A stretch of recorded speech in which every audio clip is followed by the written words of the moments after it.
हमारे जिले के अध्यक्ष लक्ष्मण दाता जी, हमारे ब्लॉक अध्यक्ष महोदय, सभी जनप्रतिनिधिगण, साउथ चेदी जी, देवकरण जी, नौजवान दोस्तों, बच्चों, किसान भाई,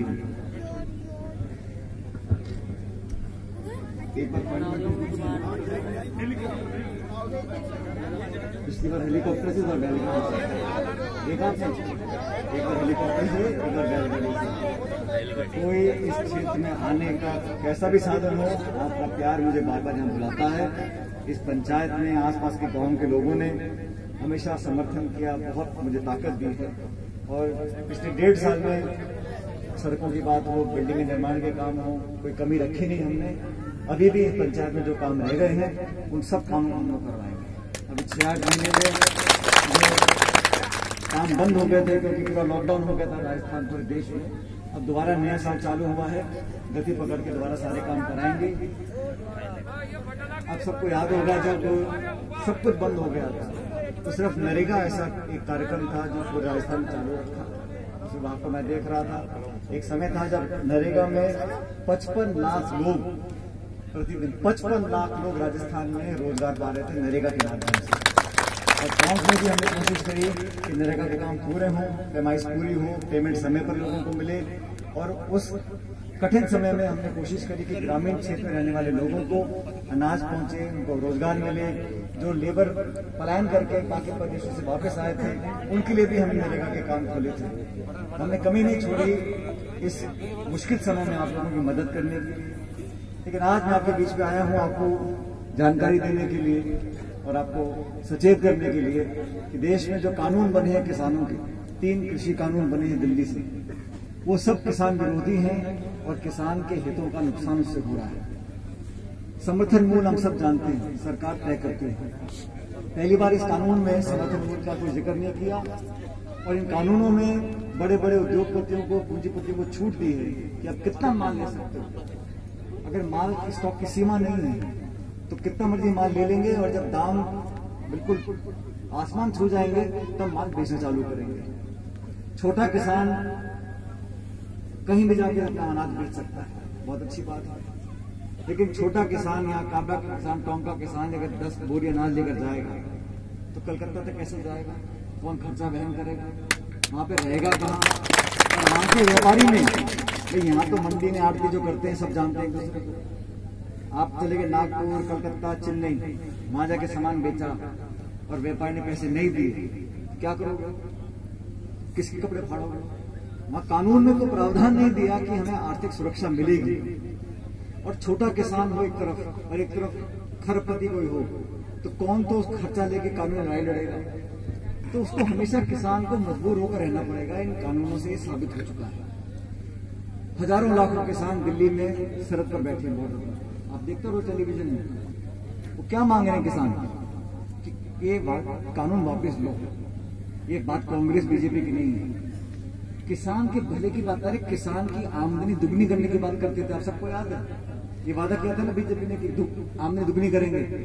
कोई किसी की दुगनी आमदनी जो थी वो जाती रही।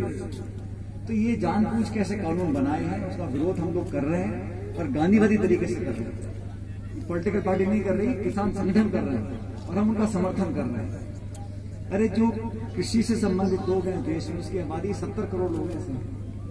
कहाँ जाएंगे उनके बच्चे पोते? कॉन्ट्रैक्ट फार्मिंग होगी, किसान अपनी जमीन पे खुद ही मुद्दे बनकर रह जाएगा। आने वाला भविष्य बहुत चुनौतीपूर्ण होगा।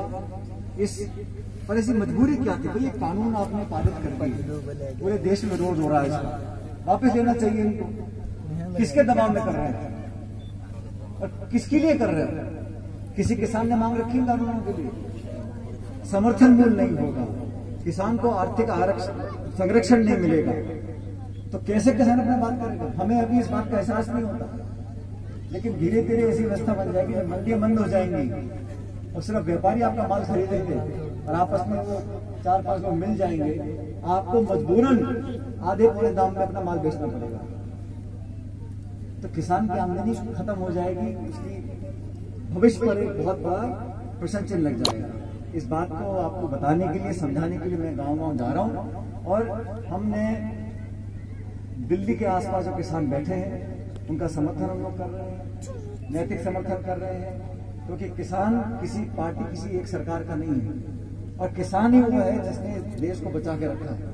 अभी जब साल भर ये कोरोना चला था, कोई फैक्ट्री चली क्या? सारी फैक्ट्री बंद, उद्योग बंद, दुकान बंद। सिर्फ किसान ने अपनी खेती कर अनाज पैदा किया था कि देश भूखा न सोए।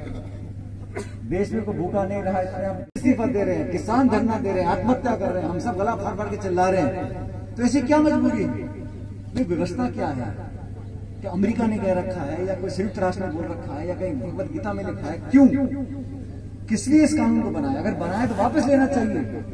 ये जागरूकता फैलाने के लिए हम लोग पूरे क्षेत्र में घूम रहे हैं, लेकिन इन पंचायतों ने, आपके गांव में हमेशा मेरा व्यक्तिगत रूप से पार्टी का मदद और समर्थन हमेशा किया है। इसका मैं हमेशा ध्यान रखूंगा। इस क्षेत्र में, इलाके में कोई कमी नहीं आएगी विकास की, मैं आपको वादा करता हूं। और आप लोगों ने